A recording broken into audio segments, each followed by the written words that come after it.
Hello everyone, thank you for joining me for another episode of Antonio's Movie Reviews. Today I have Bloodsport, a 1988 film directed by Sheldon Lettich and starring Jean-Claude Van Damme. The movie is based on the alleged real-life story of Frank Dux, who has definitely been labeled as a con artist of the martial arts industry. Although he has been called a liar, it shouldn't really take away from the character of Frank Dux in this movie Bloodsport, which is definitely an iconic movie and inspired many martial artists. I myself was disappointed at reading the way people felt about the real Frank Dux, but I see this movie as Jean-Claude's breakout role. The movie centers around a secret full-contact martial arts contest being held in Hong Kong called the Kumite, which is supposed to be especially bloody and brutal. Van Damme plays Dux, a Marine who goes AWOL in order to fight in the Kumite.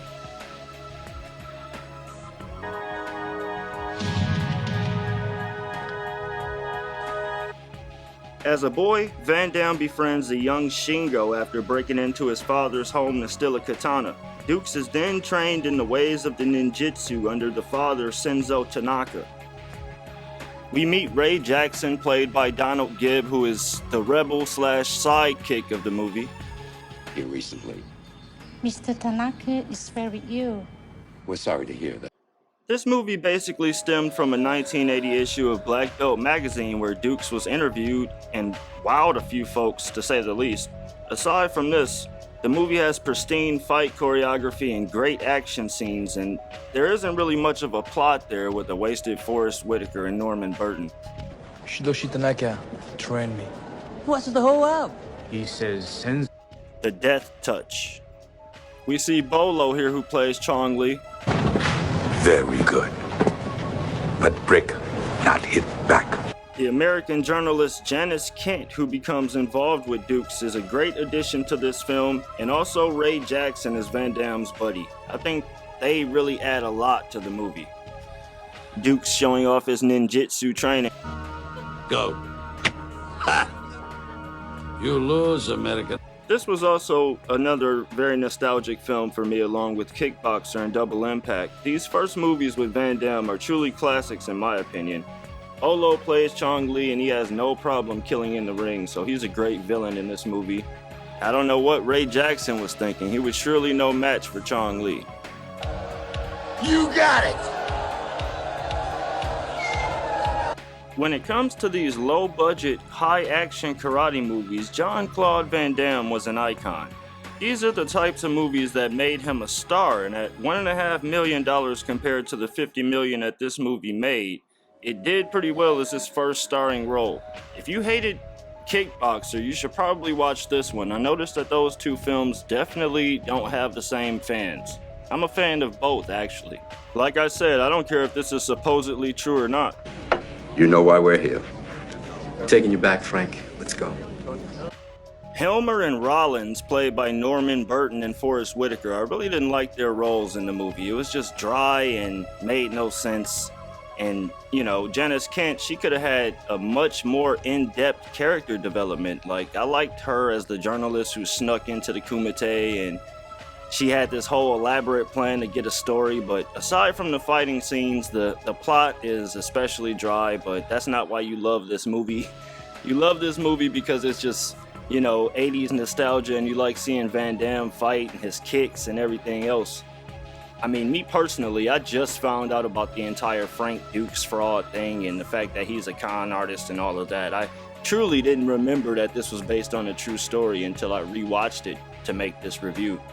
Although it didn't really taint my image of the film. And Frankie, I've got it under control. You sound like my mother, man.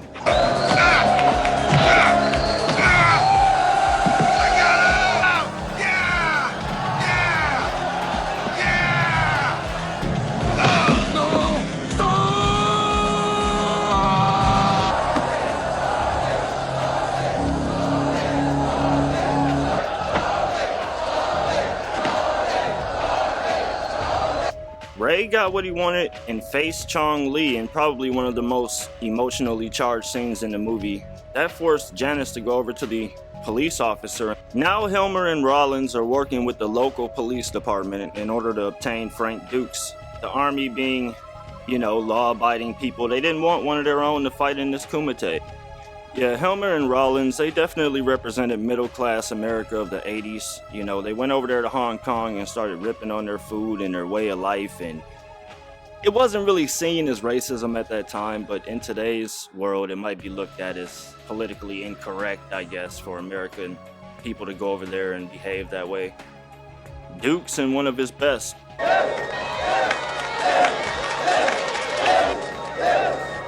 Chong Li kills one of his opponents, which upsets the higher-ups.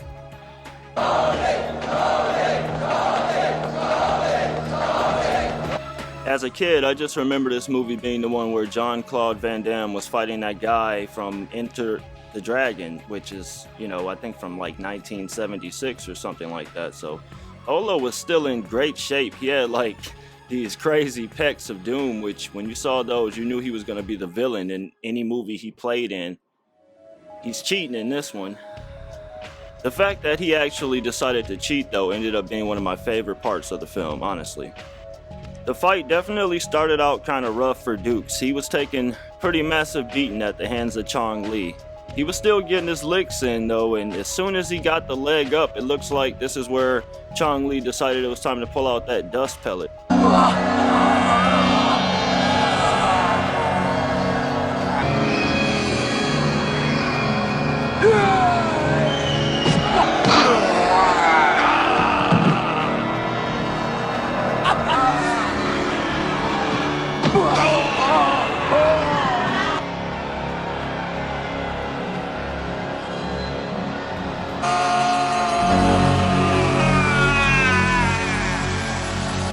Dux relies on his ninjutsu training, and apparently he learned to fight blindfolded, so he uses that to his advantage and definitely starts to take the advantage in this fight. Definitely a great showcase of martial arts by Van Damme in this. Those kicks, you know, those were definitely replicated by young teens in their basements throughout the night. You know, never mind Frank Dux and the allegedly true story and all of that. Van Damme is the star here. He gets vengeance for Ray.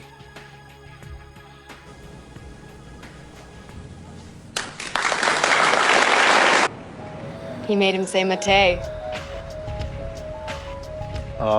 Fight-wise, the last 10 minutes of this film are undoubtedly a work of art, something that, you know, you just can't help but to have burned in your memories. I feel this movie could have been done a lot better, you know, and I don't mean its sequels. I just feel as if the acting was subpar and the characters were very thinly developed. You had the hero, the sidekick, the reporter, the villain.